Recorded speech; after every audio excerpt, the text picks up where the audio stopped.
Bonjour à tous, vous êtes sur MMA Zone Podcast et Thomas, Ilian et Boris, vous développez les sujets Zhang versus Johanna qui ont combattu il y a quelques jours. Ensuite, Yoel Romero contre Adesanya, la déception du siècle. Et on parlera de ce satané coronavirus qui menace le plus gros événement du siècle, l'UFC 249. Coronavirus que tu as surnommé Corona fils de pute. Exact. Normal.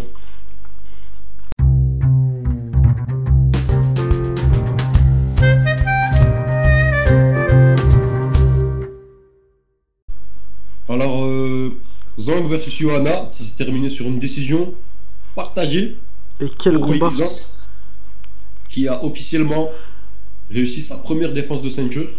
Déjà, on peut dire même. Ouais, félicitations.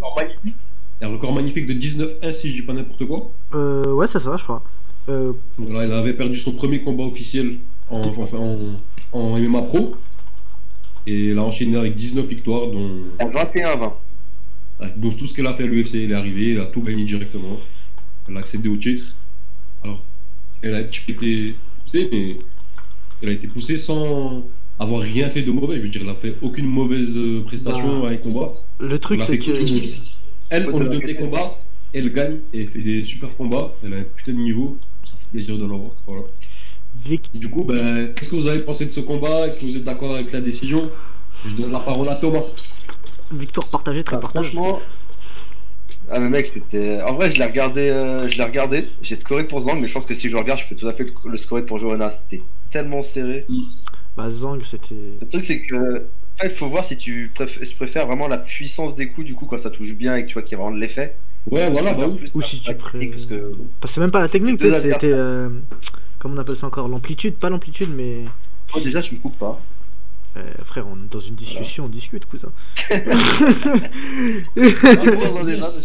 Interrompez-vous. Ah, c'est vrai que c'était pas facile à scorer, mais c'était un sacré beau combat. Et coup, ouais, moi, pour revenir sur tout ce que tu avais dit, par contre, concrètement, Zhang, on l'a pas poussé, mais la KT est tellement, comment dire, on va dire réduite ça, au final. C'est que des nouveaux que t'as pas le choix. Ouais, t'as raison, il avait besoin de ce coup de bouche, la KT, et c'est très bien. Ça dérange personne. Voilà, il n'y a que les rageux du fond du trou du cul du monde qui vont rager. Et étrangement, Donc, moi tout je va trouve bien. que Yona a bien accepté. Je crois qu'elle commence à être habituée à perdre. Je sais pas si. Elle a, Ouais, c'est vrai, c'est vrai. elle a bien accepté sa défaite. Hein. C'est pour un combat, l'un de ses combats les plus Elle a partagés. tellement pris la gueule. Putain. Elle va faire la valide là, tu vois. Avec une gueule comme ça, tu fais pas le malin. Sinon, on repart pour un win 6. Exactement. Et ouais, ce qui m'a choqué moi personnellement dans ce combat, c'est que Weili Zhang, elle a réussi à faire le combat qu'elle a fait après le premier et après le deuxième round qu'elle a fait alors qu'elle était morte. Moi je la voyais petit à petit se faire dépasser, voire même se faire finir. Je pensais, s'il n'arrive pas à la connecter et l'achever rapidement.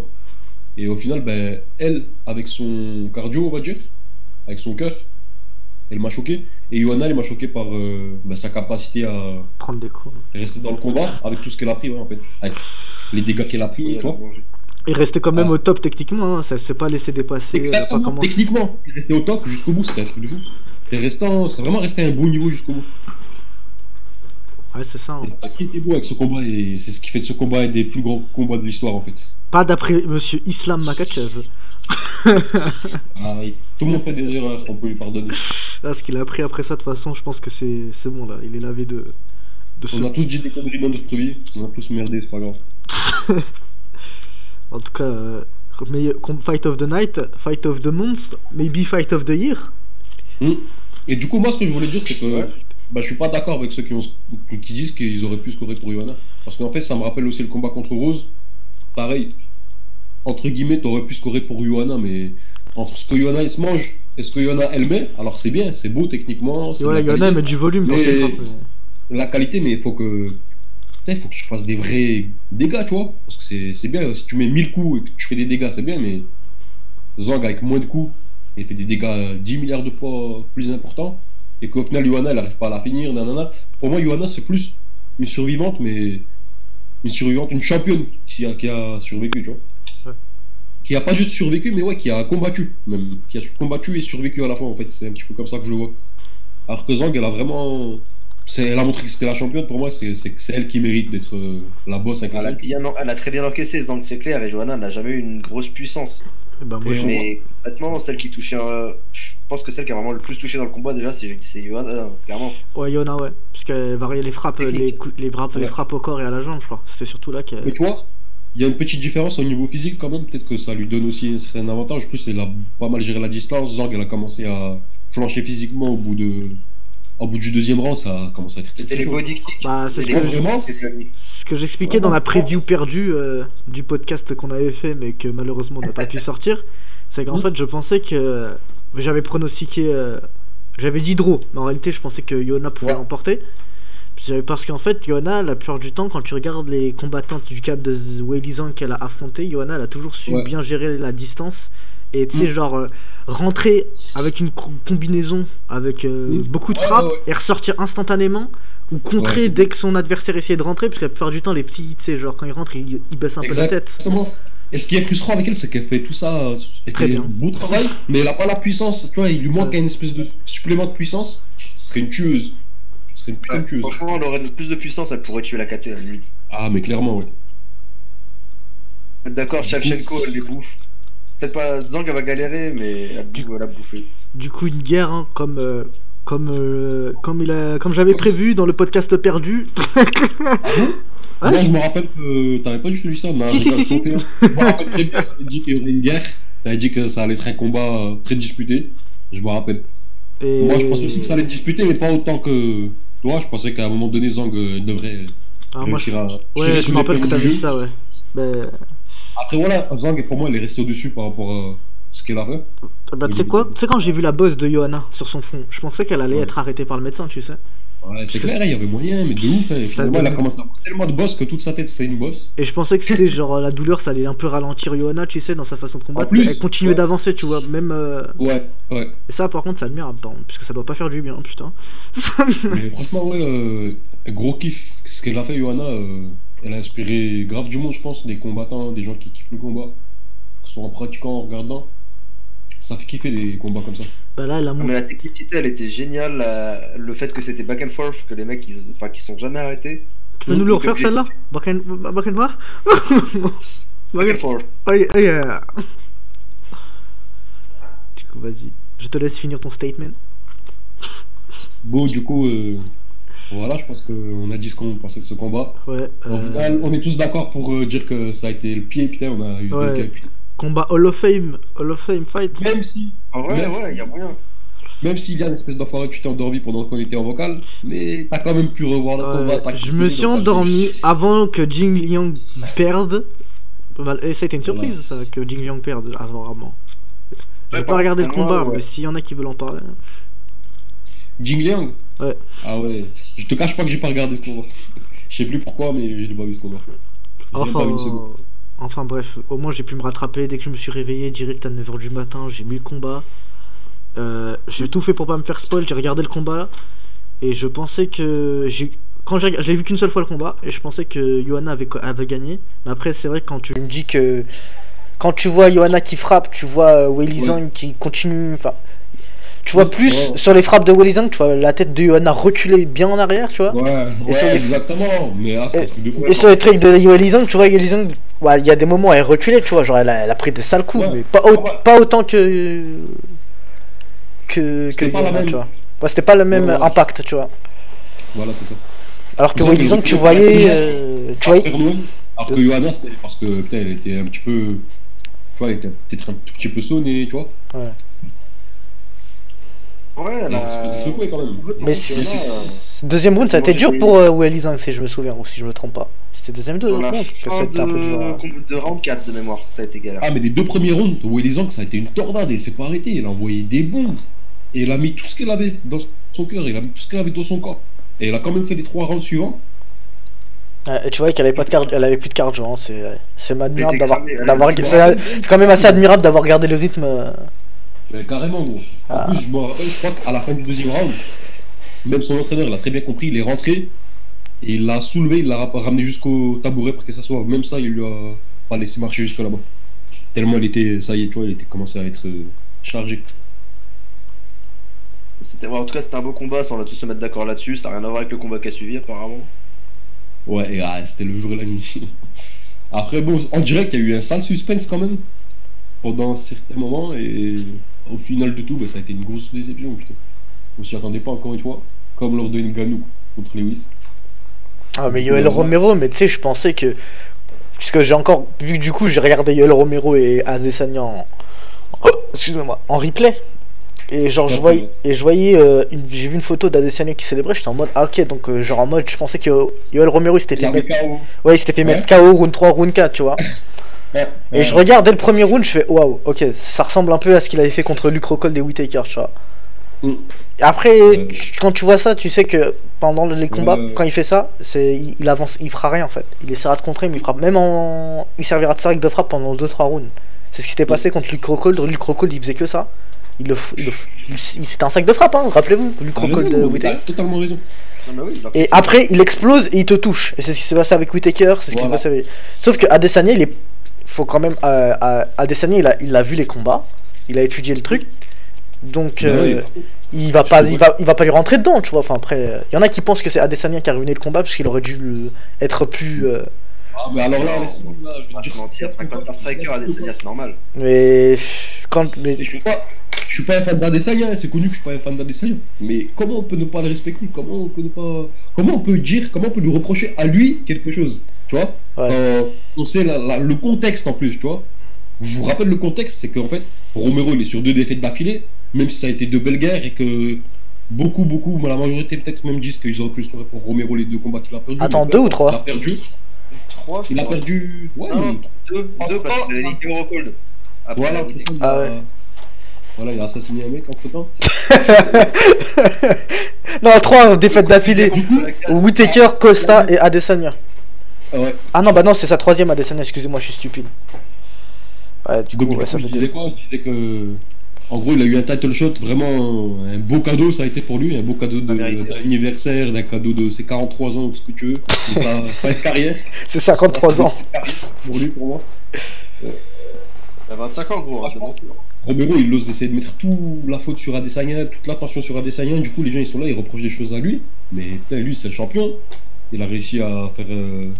Regardez son titre. Il a réussi à faire beaucoup plus que Romero, alors que Romero, il était là. Il était complètement en mode défensif, en boule, en faisant rien, en bougeant pas, en faisant soi-disant le mec malin, vicieux et tout, mais au final il a rien fait du tout. Il a fait des trucs totalement désespérés. Bon après, quelquefois il a essayé d'exploser, mais c'était... laisse tomber, pas la peine. En même temps l'autre il va pas rester là bêtement, tu vois. Bah moi je te dis, j'ai arrêté de regarder à la fin du 3ème round, et dans les 3 premiers rounds que j'ai vus, à un moment il y a eu au premier round, il a touché Israel Adesanya au front, je crois qu'il lui a fait mal, puisque je regardais en conférence de presse, Adesanya il avait dit qu'il voyait 2 Romero après ce coup. Je crois que c'était le overhead au premier round. Ouais c'est ça, au premier round. Et après un moment il me semble avoir vu, puisque j'ai vu ce combat qu'une seule fois, ben, vous allez m'excuser. Il me semble avoir vu un moment Romero exploser et mettre Adesanya contre la cage, et au lieu de contenter un enchaînement ou quoi que ce soit, il le laisse repartir au milieu en mode tu sais, vas-y garçon, je te laisse une chance ou je ne sais quoi, tu vois. Ouais. Et ça, je me suis dit, mais pourquoi en fait? C'est exactement ce que je lui disais, gros. Parce que pourquoi? Parce que Romero c'est un PD tout simplement. Il nous a encore parlé. Moi c'est pour lui, hein. Je suis à 2000% pour lui. Franchement, j'aurais tellement kiffé qu'il gagne, qu'il mette un KO, même si, tu vois. Même si Adesanya, franchement, même si t'es pas fan de lui, je peux que le respecter. Mais j'aurais kiffé qu'il le mette KO, Romero. Ça aurait pu arriver, tu vois, si le combat il était plus engagé, si Romero il était plus allé chercher sa victoire, tu vois. Mais Romero il est pas allé. Donc Romero, monsieur. Romero, en fait, simplement. Le cas, c'est que sa dernière chance, c'est la toute dernière chance qu'il a, Romero, d'avoir un combat pour le titre. Bah oui. Et décide de rester dans un style très conservateur. Ouais, il essaie de s'économiser, quoi. C'est. Bah, ouais, mais quand tu regardes sur à la fin, il a dit quoi? Romero, il a à la fin, au micro de Joe Rogan, il a dit ouais, moi ce genre de combat-là, je n'aime pas ça. On est là pour se battre, on est là pour montrer du show au public, on est là pour montrer un combat, de la bagarre. Mais vas-y, va la chercher ta bagarre, parce que Adesanya il a raison de faire ce qu'il fait, tu vois. Même si moi je suis pour Romero, je le répète encore une fois, il est à fond. Mais Adesanya il a totalement raison de faire ce qu'il fait, et il n'y a rien à reprocher à Adesanya. Bien sûr, les deux, ils ont la responsabilité que ça a été un combat de merde au final. Mais il y en a un pour lequel Bah, c'est compréhensible. qu'est-ce qu'il Pour aurait lequel c'est impardonnable. L'autre pour lequel c'est impardonnable. Alors que l'autre c'est con. Après, Adesanya, qu'est-ce qu'il aurait fallu qu'il fasse? Prendre 3 knockdowns comme Whittaker, c'est ça? Et c'est... Tu vois, c'est... Whittaker il s'est remis au moins. Ouais, Hiro Whittaker, il s'est relevé, dernier combat... Au combat d'après, il a failli se faire mettre KO round 1. C'est à quelque chose... On peut dire ce qu'on veut, mais c'est juste que Romero... Alors, on peut dire que Romero, il a voulu s'économiser, certes. Mais si tu regardes sur ses combats de 5 rounds en général, Romero, ce qu'il fait, c'est il explose pendant un round, il se repose pendant un autre, il réexplose, il se re-repose. Bah, il me semblait que dans les... Non, plutôt il laisse passer les 2 rounds et après il essaye de finir au 3, 4, 5, je crois. Il travaille vraiment sur 3 rounds et après il laisse 2 rounds à ses adversaires, ce qui lui pose souvent problème, parce que s'il perd un round, il est baisé. Mais le truc, c'est que là, il a même pas cherché à faire vraiment ça, quoi. C'est juste qu'il a été. Je sais pas s'il avait peur de se faire vraiment contrer, ce qui pouvait être totalement possible. Hein. Mais il a été. Bah, quand tu regardes quand tu regardes son combat contre Whittaker et Gastelum, quoique sur Gastelum au 4ème round, 4ème, 5ème round, il commençait à avancer, il commençait à envoyer des feintes pour placer ses combinaisons, mais parce que Gastelum il était cramé. Sinon dans les premiers rounds, il essayait de le contrer, hein. Et ça lui a posé des problèmes à Adesanya puisqu'il s'est fait première frappe qu'il a essayé de contrer. Je me rappelle plus comment c'est passé, je crois qu'il a essayé d'attraper Gastelum en clinch quand il lui rentrait dedans, il s'est pris le direct en plein dans le menton, un truc comme ça. Il a reculé jusque derrière la cage. Ah putain, il s'est pris la gauche de... Tu te prends la gauche de Gastelum, t'as encore envie, t'as un bon menton, hein, c'est... c'est le bouton off, le bordel, hein. La gauche de Gastelum, c'est le bouton off. Un beau combat qu'on aurait pu avoir, ça aurait été Gastelum Romero. Ah, Gastelum Romero, ça aurait été dégueulasse, ça aurait été monstrueux. Qui t'a dit? Contre Romero? Ouais, non, vas-y. Gastelum, il serait rentré, lui. Mais je me demande... Ah ouais, ça aurait été un bon combat, compliqué à pronostiquer aussi. Peut-être Couloir, hein. Ouais, peut-être. Romero, mine de rien, il me semble qu'il est encore en contrat. C'était pas son dernier combat, ce que je sais. Donc, oh là là. C'est pas prévu pour son contrat, voilà, il est toujours avec l'UFC, ben, peut-être, pourquoi pas. Gastelum, en plus, là, il a rien. Il a perdu contre l'autre compte de Thiel. Pourquoi t'aimes pas Thiel? D'ailleurs, Thiel, il devait pas affronter Cannonier, ça a été annulé, non? Parce que justement sur cette carte en plus, non? Il a affronté Whittaker, là.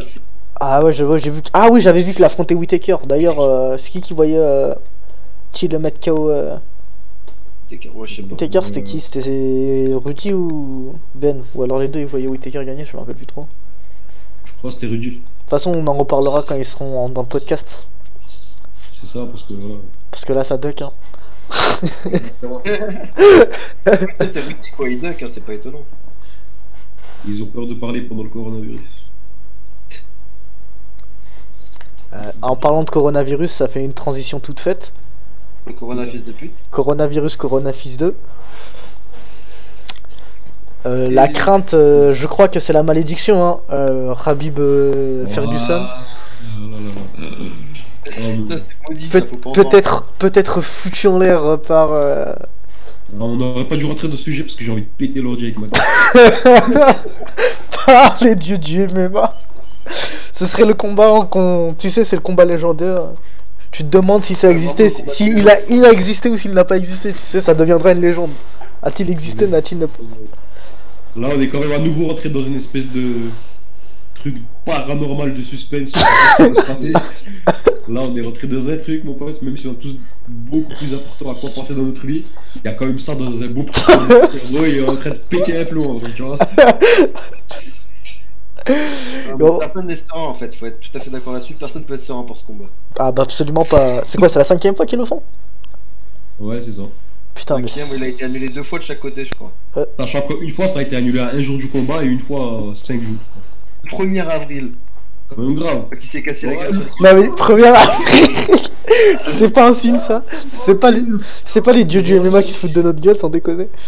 On a tous appris ça là, ouais c'est bon, c'est une grosse blague et tout. Ah, Dana White il fait un truc officiel. Ah mais c'était triste. Après il a fait non, malheureusement ce n'est pas un truc du 1er avril. Je voulais y croire, putain, je voulais y croire. Putain, j'ai tellement mal à regarder. Ah, mais je pense que Dana White lui-même il se demandait si c'était pas le poisson d'avril. Il était pas sûr de ce qu'il disait. Il voulait même plus le faire le combat tellement il était dégueu. Il a dit qu'il allait plus le faire. Ouais, mais je me rappelle. Ça fait mal. Eh, coronavirus va terminer à la fin, avant la fin du mois. Hein. Et du coup, Ça va pas le faire. il me semble qu'il y avait des combats qui. Ouais, c'est ça. J'en vois beaucoup qui disent que oh, sans public, il n'y a pas de charme, il n'y a pas de je sais pas quoi. Mais qu'est-ce qu'on s'en fout du public? On s'en en- fout tous du public. Sans le public, on entend mieux le son des coups. Dites-vous ça, les. Et c'est tellement exceptionnel ce combat, tout ce qui se passe là dans le monde, ça va être historique, on s'en fout. Et c'est pas le combat de Kevin Lee qui sera à huis clos aussi? Voilà, en plus à cause du coronavirus, tout sera. Kevin Lee, il a dit qu'il s'en foutait de combattre dans une arène vide d'ailleurs. Kevin Lee, il en a rien à foutre, lui. Il veut juste combattre les meilleurs. Qu'est-ce qu'on s'en fout, ouais. Comme Kevin Lee, voilà. Il m'a fait fermer ma gueule, il est parti, il a tué Gillespie. Personne ne voulait combattre, tout le monde voulait. Gillespie, on l'a pas compris. Là, il a fait quoi? Ils ont pas voulu lui donner Makhachev. Il a dit, je vais combattre Charles Oliveira, le tueur du moment. Charles Oliveira qui est sur je sais pas. Et moi, Charles Oliveira, mec. Charles Oliveira, t'as l'impression le mec il vient placer son KO et sa soumission, il rentre chez lui, il va manger ses popcorn. Ou je ne sais quoi. Mais c'est un truc de. Mais c'est un truc de ouf ce mec. Avec ses lunettes. Putain, ça c'est la vraie résurrection, c'est pas Masvidal. C'est pas Masvidal ou je ne sais quoi la résurrection. En vrai, bah après, ça fait. En vrai, il est sur une win depuis 2017, hein, Oliveira. Donc, pas résurrection, mais c'est vrai qu'il a placé ses 2 derniers KO qu'il a placés. Ça fait 20 ans qu'il. Non, c'est depuis. Il est en win streak, depuis 2018, Oliveira. Par rapport à Kevin Lee, je voulais dire qu'il a quand même mis. Voilà, il a fait ce qu'il a fait avec Gillespie. C'était super de sa part. Moi, je pensais que c'était complètement con à la base. Mais voilà, ça a marché et du coup, c'est un coup de génie. Et quand ça s'appelle, il a mis. Il est parti combattre. Outstrike, ouais. Un autre mec. Il était sa boxe était bien plus propre que. Oui, il le touchait plus, mais. Il en prenait plein la gueule aussi, Kevin Lee. Hein. À chaque fois qu'il travaillait en premier. Ah, mec, t'as pas vu sa gueule à la fin du combat ou quoi? J'ai regardé le combat récemment, je l'avais regardé parce qu'ils l'ont posté sur YouTube carrément. Ah, il en a pris des coups, Kevin Lee. Et Kevin Lee, je l'ai vu, mais genre, il s'est fait toucher quelques fois où il a vraiment été touché. Après, c'est vrai que. Après, je dis pas, hein, c'était une totale domination de Kevin Lee. Hein. Mais il a pris des coups quand même, hein, c'était pas.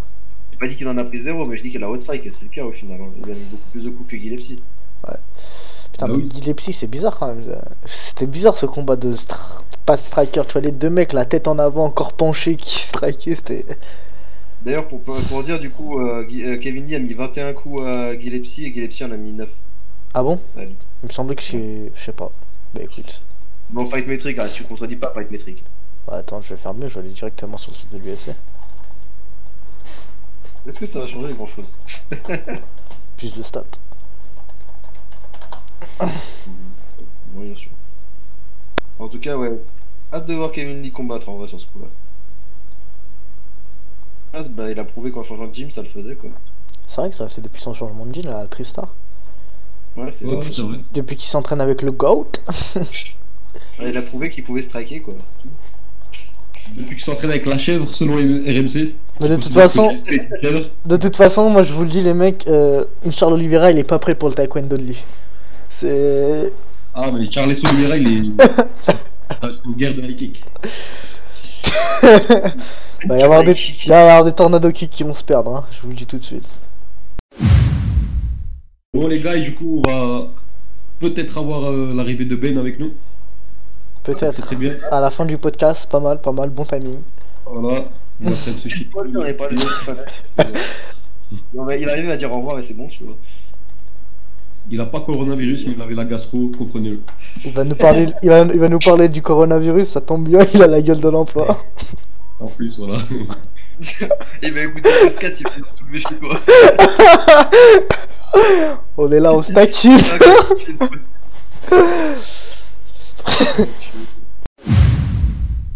Ah bah tiens, Ben. Allô, vous m'entendez pas? Alors t'entends, t'arrives pour la fin du podcast. On parlait du coronavirus qui risquait de mettre à mal l'UFC 249. Ouais, mais Ferguson. Non, on a parlé de Charles Oliveira aussi contre Kevin Lee. Ouais. Et puis voilà quoi. Je suppose que vous avez balayé le sujet. Ouais, mais s'il y a quelque chose à dire dessus. Si tu veux revenir dessus avec grand plaisir. Bah très rapidement, moi j'aimerais bien. Vas-y. Non mais c'est juste que tu sais ça m'a fait rappeler un peu, tu sais au niveau des critiques post-fight, ça me fait penser un peu tu sais au deuxième combat contre Rose, tu vois, Où, Ouais, les gens c'est exactement ce que j'ai dit tout à l'heure. Ouais. Bon, pas mal. Bah ouais, Ouais. bah tu vois, voilà, c'est ça. C'est des gens, ils parlent du volume, mais au final, celle qui a fait le plus de dégâts, c'était Rose à l'époque. Et la Zang, elle a, bah là, on en parle même pas, tu vois, au niveau des dégâts. Bah oui. Mais par contre, c'est vrai que moi, c'était pas du tout le combat que j'attendais. Hein. Moi, je pensais que Johanna allait se faire KO rapidement. Tu vois, j'ai été. Toi, t'as dit n'importe quoi, ouais, faut que t'assumes que t'as dit complètement n'importe quoi maintenant. Ouais, allez, Je suis le seul qui a été réaliste ici. J'assume, mais puis au final, tu vois, ce qui s'est passé, c'est que j'avais raison, tu vois, c'est Zang qui a gagné. Mais non, mais juste Je vois pas mal. Johanna, je la voyais pas dominer autant, enfin en tout cas tenir autant tête à Zang, tu vois, au niveau, c'est clair qu'au niveau de la technique, on sait que techniquement, Johanna, elle est au-dessus, tu vois. Clairement, il n'y a rien à dire là-dessus. On remarquera le lapsus révélateur. Johanna a dominé. Mais elle a dominé certains rounds, oui. Et puis moi, je te dis, après le premier round, tu vois, en étant honnête, après le premier round, j'étais au bout de ma vie. Hein. Je me disais, mais d'accord, bah c'est tout le contraire de ce qui devait se passer qui se passe. Même si pour beaucoup, Zang a gagné le premier round, moi je le voyais plutôt pour Johanna et j'avais grave chaud. Mais comme tu dis, au final, je vois, tu vois, au 5e round, tu vois, le 5e round, Zang a mis tout le monde d'accord. Zang a gagné, tu vois, tu peux pas dire le contraire. Tu peux pas dire le contraire, elle a gagné le combat, même si c'est très serré, on est d'accord. Ça reste le plus gros combat de féminin de l'histoire et il y en a pas d'autres. Donc il y a eu des beaux combats, tu vois, des grosses guerres aussi, tu vois, genre Gadela Andrade, tu vois, des trucs comme ça, mais jamais comme ça, tu vois, jamais Jamais de ce niveau. Donc voilà. Mais je pense que Zang, la seule femme qui peut la battre, c'est Shevchenko. Hein. Sinon, elle va rouler sur tout le monde. Même ceux qui disent ouais, Rose Namarunas avec le combat qu'elle a fait contre Johanna, là, c'est mort. Ouais, ils me font rigoler. Rose Namarunas, ça va pas faire 50 contre Zang. Je te le garantis. Ah bon? Elle va se faire démolir. T'as raison, elle en fera 2, elle mettra KO Zang. Elle en fera 2 où elle sera hyper compétitive, hyper chaude, mais je te dis, Rose, elle a pas forcément, je pense. Ah, Rose, tough girl, hein. Ah, méfie-toi de Rose, hein. Franchement, c'est celle qui fait, je trouve, Moi, le plus peur dans la KT, c'est elle, hein. Non, mais je dors pas sur Rose, mais pour moi, Johanna, c'était le plus dur. C'était plus dur que Rose encore, même si Rose. Oh, arrête. Là, franchement, je suis pas d'accord. Elle a perdu contre Torres, Carolina. Rose. Ah, pour moi, Rose, elle peut clairement coucher Zang. Eh, style make fight, hein. C'est pas parce que ceci a battu ça que ceci. Jamais elle accouche. Moi, je te le dis. Hein. Peut-être qu'elle gagne au point, mais jamais de la vie, elle accouche. Hein.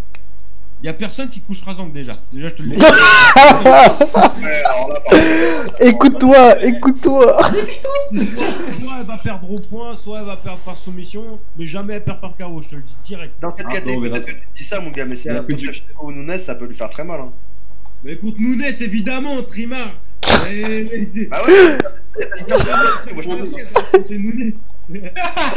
Par contre, j'ai envie qu'on revienne sur quelque chose dont on avait parlé ensemble, Ben, dans le prochain podcast. J'avais dit que Zang montrait des catégories et se fera battre par Shevchenko. T'en es toujours aussi sûr que Zang pourrait battre Shevchenko? Je suis toujours sûr qu'elle peut la battre, ouais. Mais par contre, je pense qu'elle perd. Mais je pense qu'elle peut la battre aussi. Elle a tout ce qu'il faut pour la battre. Hein. Par contre, ouais, mais pas. Du coup, moi, non, mais après, je pense que Shevchenko, même moi, tu vois, si j'avais un billet de 1000 balles à mettre, je le mettrais sur Shevchenko, tu vois, je suis pas un trimar. Shevchenko mangera Zang et Nunes mangera Shevchenko. Ouais. Personne ne mangera qui que ce soit. Je veux dire, Zang, elle se fera manger par personne. Elle se fera mettre KO. Ce sera très combatif, très serré, et puis elle perdra, voilà. Mais jamais de la vie, elle va pas prendre une Jessica Ai, hein. Non, elle prendrait une Shukugen.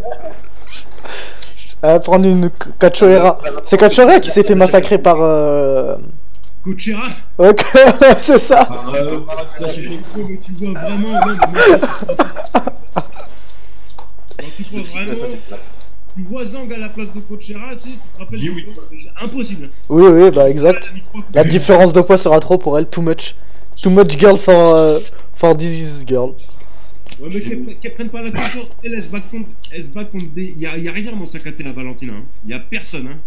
C'est vrai, je suis d'accord. Ouais. Je suis d'accord. Donc, qu'elle commence pas à faire la chaude. La Zang, elle vient de se taper Andrade et Johanna. Là, elle a s'est tapé qui? Carmouche et Jessica Hay. Jessica Hay, j'aime bien. Putain de merde. Jessica Hay, moi j'aime bien, hein. La regarder combattre. Hein. Vous vous rappelez du combat contre Carmouche? Carmouche, non, je me suis endormi alors que j'étais aux États-Unis. Encore là, contre ça. Il était 10... Je me rappelle très bien, il était 17h aux États-Unis. Je le regarde à 17h, je me suis endormi devant le combat. Aux États-Unis, ouais.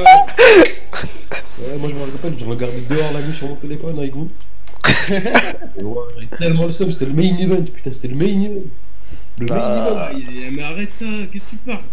On parle plus de ces cartes-là, on a dit. Vas-y, on parle plus. Écoutez, vous voulez vraiment foutre le seum, vous pensez à GDR contre Hall, mais c'est réglé.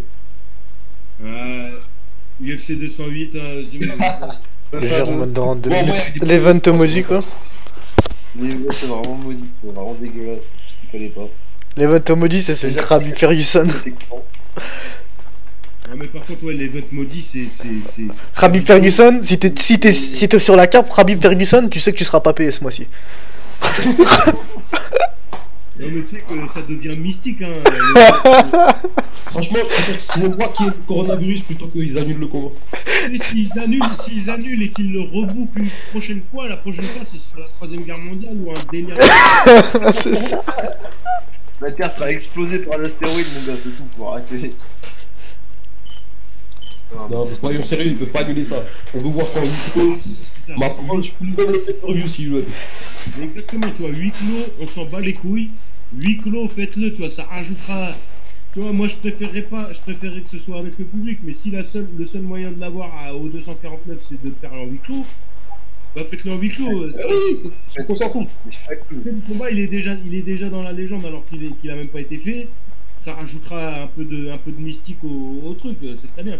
Voilà, et les fatigués qui pensent que le combat sera pas bien parce qu'il n'y aura pas de public, mais qu'est-ce qu'on s'en fout? Qu'est-ce qu'on s'en bat les couilles? On s'en bat les couilles du public. On regarde le combat, c'est une combat, qu'est-ce qu'on s'en fout du public? On entendra mieux le son de... On entendra mieux le son du tibia de Ferguson contre le crâne de Khabib. C'est pas qu'on s'en bat les couilles, mais c'est pas qu'on s'en bat les couilles du public, mais pour ce combat-là, on s'en bat les couilles. Si le seul moyen de l'avoir, c'est ça, et bah vas-y. Dans ce cas-là, on. Nous, on s'en fout, mais regarde le côté business. Dana White, tu vas pas dire ça parce que le prix d'une place, c'est au minimum 150 balles. Ouais, oui, et c'est ça qui les paye le. Et c'est ça qui les paye le plus. L'argent, c'est vrai, par rapport aux tickets de place qui vont pas être vendus, mais oh mon pote, la perte que c'est de pas avoir ce combat. Attends, moi, et c'est toi qui vas payer le pay-per-view? Oui, le décalage, si tu veux, Dana White. Tu vas payer. Je paye le pay-per-view si tu veux. Sérieux? Bah, pas vrai, si tu veux, je paye le pay-per-view. Bah, vas-y, tu paieras le pay-per-view. Bah, tu paieras le pay-per-view pour soutenir cette grande cause. Ça, écoute-moi, ça chauffe, je suis prêt à payer le pay-per-view. Ça chauffe. Ça sort d'où ça? Ouais, tu dis ça, mais tu paieras jamais. Ouais, bah oui, bah. Il a dit ma parole, hein. Parole d'homme, mais. Si c'était la seule condition, tu vois. Ah ouais, non, mais ça, je suis d'accord, mais je pense qu'on le ferait tous, toi. On ferait des délires. Hein. Mais on pourrait nous dire n'importe quoi pour ce combat. C'est le combat qu'on attend tous le plus depuis plusieurs années maintenant. Donc franchement, on fait n'importe quoi. Ah, ça me fait penser. À la fin du mois, c'est réglé, je veux plus entendre parler de ça. C'était pas toi, Pseudo, qui avait parlé avec un mec qui avait payé le pay-per-view de Cowboy contre Connor. Sa famille, elle avait payé beaucoup. Ah ouais, c'est vrai, toute sa famille, elle avait payé le truc. Il a lâché ses $70. Du coup, là. Il a dit, ouais, toute ma famille là, on est tout excisé. Le pauvre. C'est ça pour lui quand même.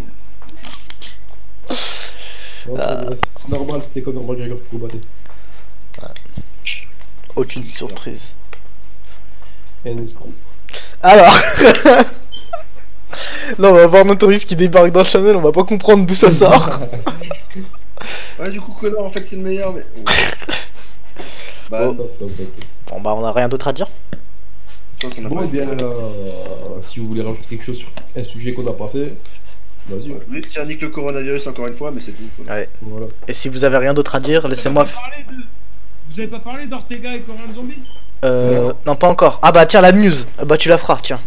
Puisque t'as l'air très investi dans cette... émotionnellement investi dans cette... Rien dire, on s'en fout, on est pas chiant.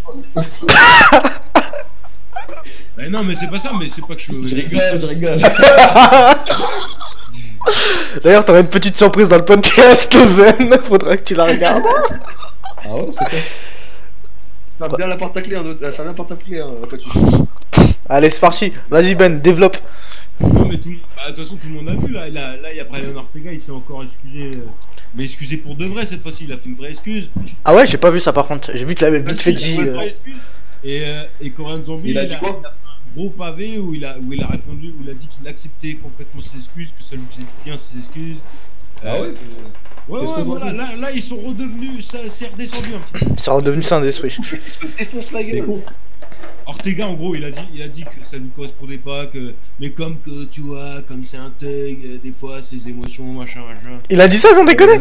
Oh, il a dit ça. Il s'excusait réellement, qu'il avait pas tapé un non-combattant, qu'il aurait pas dû faire ça, il l'a dit. Donc, Oh, on va pas se mentir, Ortega il fait pitié de A à Z, frère, dans l'histoire. même s'il était obligé, tu vois, puis qu'il a fait ça avec l'appel de son avocat, je pense que ouais, enfin, il remonte quand même un petit peu dans mon estime. C'est bien de... Ah, il a porté plainte contre le chanteur? Non, il a pas porté plainte. Il a pas voulu porter plainte. Il a dit je porte pas plainte contre des gens qui ont moins d'argent que moi. Ouais, bah en même temps, l'autre il pèse 10 millions, l'autre il pèse à peine un. Mais bon, du coup, Korean Zombie il a dit, les deux en gros ils sont d'accord pour se combattre et puis dans un esprit un peu meilleur, même si on sait que de toute façon c'est mort, hein, au niveau du stardom, au niveau de l'intensité qu'il y aura pendant le combat. Là ils ont fait ça pour la forme, tu vois. Je m'excuse, j'accepte tes excuses, d'accord, mais il y a une animosité qui s'enlèvera pas, tu vois, ça c'est clair. Non, mais pour moi, Ortega, là, ce qu'il a fait, c'était pour carrément créer un drama, tu vois. Pour moi, en fait, Ortega, il est en train de se vendre, là. Il est en train de mettre l'attention sur lui, sur son prochain combat. Il y avait un meilleur moyen. Pour moi c'est le plus gros pussy move depuis très très longtemps, hein, ce qu'il a fait. Ouais, ça c'est sûr. Taper un mec de 40 kills qui a pas mis un punch de sa vie. Tu veux bien casser la gueule de Juice, toi. Je vois pas pourquoi t'es. Ah, mais lui il le mérite. L'autre c'est un traducteur. Hein. Rappelez que l'autre ne méritait rien du tout. Hein. Il y a personne dans l'histoire qui a tapé un traducteur, ça n'existe pas. Ah bah si, Ortega. Voilà. Faut bien un début à tout, hein. De toute façon, tu sais, c'est pas pour rien. Je veux dire le gars, il avait quand même beaucoup de soutien et il les a tous perdus d'un coup. Ouais, mais moi, il m'a clairement perdu alors que je le kiffais depuis Mais longtemps. tout le monde, mais tout le monde. Il y a que les fans hardcore de chez hardcore. Sinon, tout le monde disait sur Twitter, c'était plein de mecs qui étaient là. Ouais, j'étais fan de toi, mais franchement, va te faire enculer, t'es un bâtard. Voilà, bah, c'est ça, tu vois. Donc, du coup, maintenant qu'il s'est excusé, voilà, les gens, ils vont redevenir fans de lui. Mais tout ce que j'attends maintenant, c'est qu'il boucle le combat et puis pour assez rapidement. Et si je peux me permettre d'émettre un petit pronostic, Vas-y, hein. je pense qu'Ortega va finir pire que contre Max Holloway. Ah ouais? Très clairement. Ah mais clairement si, je pense qu'il va se faire outstrike comme Max Holloway, sauf que comme Korean Zombie il a plus de puissance, il va le terminer. Ouais, je pense pareil en vrai. Je pense pas qu'il va se mettre faire KO. Je pense qu'il va plutôt y avoir une petite guerre. Moi je pense même pas qu'il y aura de guerre. Hein. Le striking d'Ortega il est pas assez bon pour faire une guerre avec. Après le striking de Max Holloway il est assez particulier, tu vois que Ortega il s'est perdu dans le. Exactement. Pas dans l'amplitude mais dans le. Faut se méfier du striking d'Ortega, il est pas si mauvais, sa boxe elle est bonne. Non mais il a une bonne boxe, hein. Ça je dis pas le contraire. Hein. Et même il a un bon Muay Thai, enfin même plus que boxe, je dirais qu'il je suis Muay Thai, de quoi tu. Il a un meilleur Muay Thai qu'il a un meilleur Muay Thai qu'un meilleur anglaise quoi. Je sais pas si vous m'avez compris. Ah ouais si, ouais je dirais. Moi je préfère. Oui, après il a une bonne taille, bah, faut pas oublier qu'il avait foutu un bon coup à Edgar de mémoire de. Ah bah ouais, c'est vrai que même. Ouais, le contre en coude, vous savez que le contre en coude j'arrive toujours pas à le voir à part quand c'est au ralenti, hein. Ouais, c'est clair. Hein. C'est un truc de ouf, il était tellement. C'est vrai. Je dis pas qu'il a un mauvais stand-up, mais comparé à Korean Zombie, c'est. Après à voir, hein, toujours, c'est toujours une. Ben. Oublie pas aussi qu'il y a quand même des différences physiques qui sont dans l'avantage d'Ortega, tu vois. Non seulement il est plus lourd, il est un petit peu plus grand, il est plus imposant, je pense. Franchement, en vrai, je pense qu'en striking, la seule solution d'Ortega, c'est de placer une de ses soumissions comme il en a le secret, quoi. Mais déjà, pour soumettre Korean Zombie, c'est chaud. Et en striking, ce qu'il y a moyen de faire, vu qu'il va pas y arriver, il va essayer de striker, il va se faire marave. Hein. Korean Zombie, il est d'une galaxie au-dessus. Il par contre, José Aldo, il a massacré Moïcano en 40 secondes, il a défoncé Edgar sans prendre aucun dégât. Je veux dire, laisse tomber, en striking, il y a aucun match. Hein. Là, ce match-up, il me rappelle un petit peu le Korean Zombie contre Dustin Poirier. Et pour ceux qui se rappellent de son combat, c'était une tuerie. C'était un des plus beaux combats qu'on ait vu. Ah, bien sûr. Ah, puis surtout la finition, une des plus belles finitions qu'on ait vues. Ouais, en plus, il y a une finition, putain, pour Dustin Poirier. Voilà, rien ne vaudra le Twister, mine de rien. Non, mais rien ne vaudra un Twister. Ah, quoi que, attends, tu sais, la soumission qu'il avait fait, Zabit, avec la jambe. Le banana split. Ah, ouais, si, c'était pas- bien ça. C'était pas là. Tu vois. Là, ça, c'était David. sous l'eau et stretch. Bon, c'est pas. Ouais, sous le stretch, quoi. Et d'ailleurs, Le Liman Harley Roll de Ryan Hall contre BJ Penn. Le premier morceau de BJ Penn en plus. Là. ouais. Ça, c'était encore autre chose, ça. Après, ouais, Penn il était pas. Voilà quoi. Mais bon, quand même. Ça se rappelle. Ouais, ouais. C'est en rapport avec la jambe. Ça compte. Il y a Bisping qui est en train d'insulter Jet Park. Pourquoi? C'est qui ça? C'est le traducteur de Korean Zombie. Ah, Pourquoi il est toujours là, Bisping? Ouais, il lui dit que c'est un menteur et tout. Enfin, bon, enfin, bon. Et là, dans tous les emmerdes, Bisping, faut qu'il arrête. Ouais, Pourquoi tu combats pas, il fait le con. Et puis j'essaie de me rappeler d'un combat qui a été annoncé là il y a pas longtemps. Pas longtemps qui était bien. Whittaker Till. Ah voilà, merci. Voilà, Je lis dans tes pensées, mon gars. On est connecté T'en en avais Wi-Fi. parlé, Ouais, on en a parlé vite fait. Justement, je disais qu'on allait t'attendre pour savoir ton avis, puisqu'il me semblait que t'étais plutôt pour Whittaker. Ah bah moi je pense que je pense que Whittaker va le KO. Bon, du coup, bah. Il a gagné. ça se déplaît beaucoup moins aussi. putain. Gagné, ouais. Même si là, ça me fait une chaud du froid sur le coup, parce que je m'inquiète pour le UFC 249, qui est censé être l'un des UFC du siècle, avec les combats qu'il y a sur la carte. Putain. Il y a le gros stress, hein, quand même. C'est Je peux pas ne pas être stressé.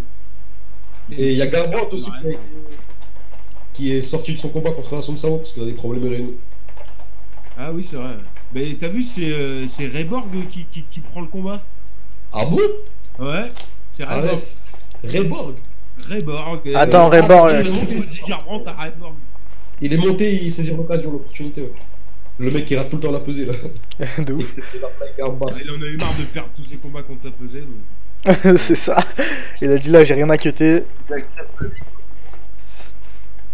Bon, mais ouais, ça va être éclaté. Asun Sao va gagner à la décision tranquillement. je vous propose de solution. finir. Ouais, de conclure. Je vous propose de conclure en teasant le prochain podcast. Ce sera un petit podcast bien comme il faut, mais pas très long. 10-15 minutes sur le prochain main event. Kevin Lee contre Charles Oliveira. Il y aura aussi Demian Maia contre Gilbert Burns. Un gros event au Brésil. Ce sera à huis clos. Et Voilà, premier test à huis clos. On va kiffer. on va kiffer, on va entendre soit une articulation craquer, soit un crâne se fracasser contre le sol. Ouais, ça va être super. Non, mais je sais pas, dans les vraiment, autres- au niveau des sons, le moindre jab on va l'entendre. Et ça par Ouais, contre, c'est super ça. J'adore. Ça par contre c'est bien. Et toi c'est même ce que je dis, c'est ce que je disais. Quitte à Pourquoi voilà, le Khabib Tony c'est déjà dans un tel mysticisme qu'il le fasse en public, on va kiffer notre race nous. Même en quarantaine qu'il le fasse. Hein? Par contre, Même Johnny en Walker qui met des coups de genou sautés avec le bruit que ça va faire, mon gars. Ouais, non, Ça va être spécial. non, puis même si on entendra même la respiration, tu vois. T'entends tout le souffle des combattants et tout, c'est pas pareil. Hein. On saura qui sera au bout du bout, quoi. Il y en a certains que je peux entendre. Et je me demande si ça va même pas changer l'aspect du combat en lui-même entre les deux. On aurait pu entendre clairement Connor dire qu'est-ce qu'il a dit déjà, Khabib. T'as pas la même pression, t'as pas la It's only même. business. Ouais, c'est ça. Sunday business. Bon, on va s'arrêter. Voilà. Bah, du coup, Bon, voilà. les gars, Juste avant de conclure le podcast, je vous invite à checker quand même le Discord et Amazon, le Twitter et le Facebook. On a un Facebook, ouais, je pense aussi. Facebook. Mettez et- Amazon Podcast et Amazon Discord. Ah, Et, ouais, ouais. ça se passe sur Twitter.